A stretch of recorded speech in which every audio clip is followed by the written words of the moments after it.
Hello, my awesome second grade artists.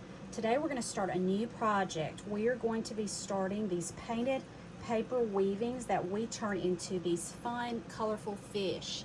And so to begin with, teachers, I want you to look on YouTube and find the video Wild Roses Weaving, story being read aloud about weaving, and that'll kind of get us in the mood for doing this. So weaving started a long time ago, and people used it to make fabrics. So today I'm wearing this sweater, and this is woven. Today they use machines, but a long time ago people would use something called a loom, and they would weave the threads back and forth, under and over, and create a big piece of fabric. We can do weaving with other things too, like we can do paper weaving. That's what we're going to be doing for this project. I want to show you an example of some paper weaving. This is just some paper weavings that have created these pretty rectangles of different patterns, and they've framed them and hung them on a wall. They're really pretty.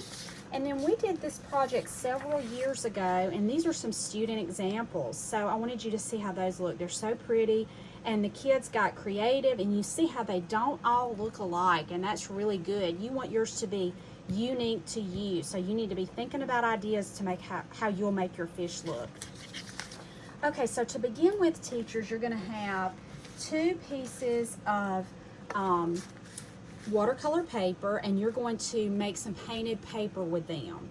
So what I've done here is you're going to use your liquid tempera. This is my blue, and in the neon, so liquid neon tempera. You're going to do let the students do one in warm and one in cool colors. I've already cut my strips, but you're going to kind of get the idea. So to do this, so let's say you're doing your warm one. I just took some yellow, pink, and red neon tempera, and I squirted a few dots on. I let the students use a brush and kind of swirl the paint around, and then we used our texture scrapers. You should have these in your classroom, and we created designs. Let it dry, make sure their name's on it. Then this one I've already cut into strips, but we did the same thing with our cool neon tempera watercolor, or not watercolors, neon tempera paint. And I used blue and green. Let the students move the paint around with their brush, and then use maybe a different texture scraper this time and create designs.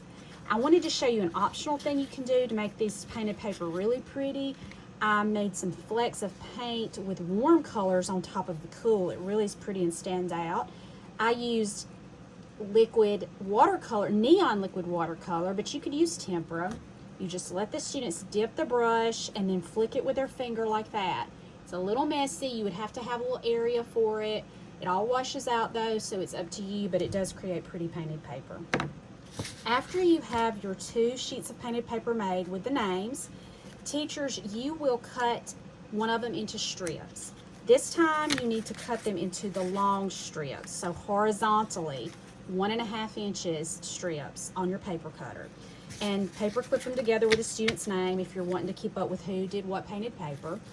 And then for your loom, this time I've already cut mine, but you're going to fold your paper in half horizontally. This is a hot dog fold, so it looks like a hot dog bun.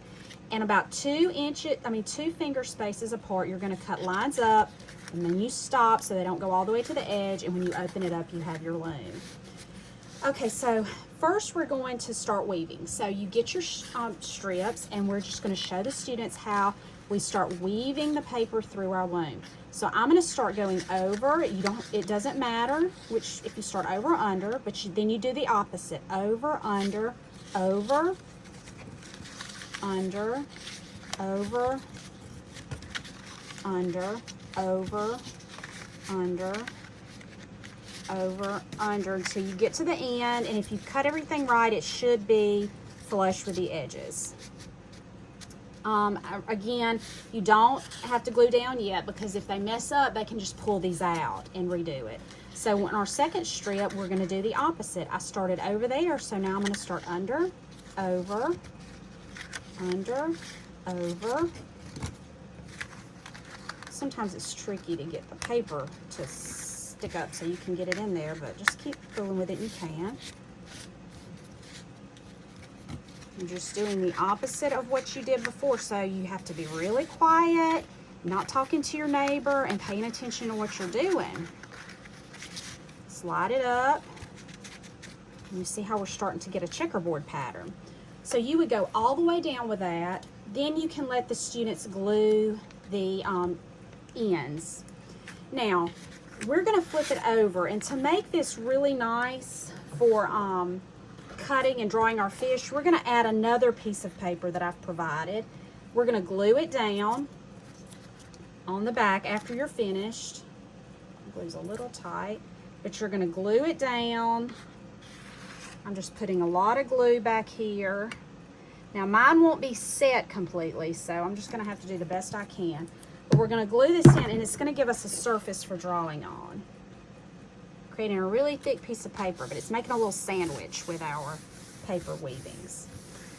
Okay, so now let that sit before you in your classroom do the fish. But now we're gonna draw the body of our fish, okay?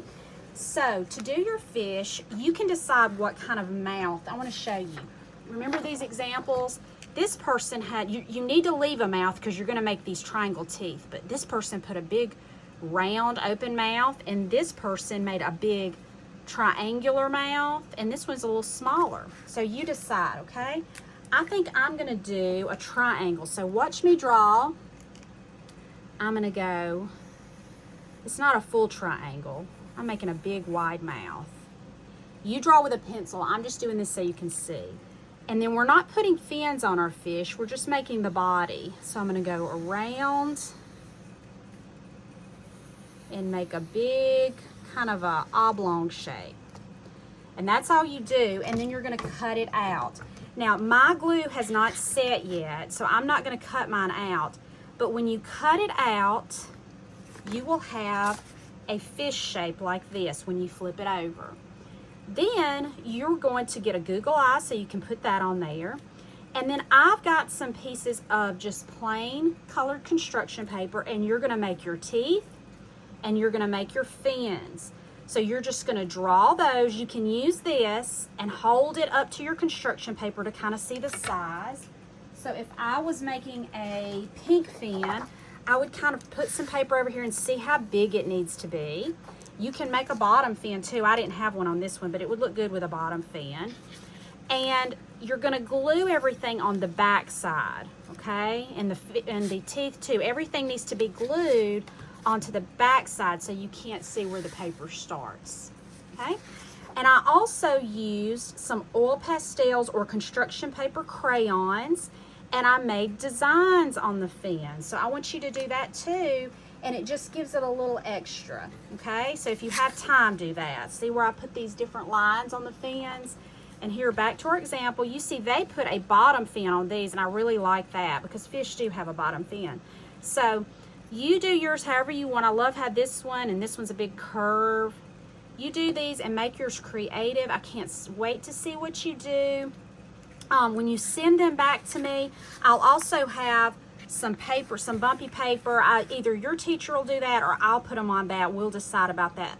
But they're gonna look great for the art show. So do your best, and I can't wait to see what you do, and I will see y'all next time. Bye.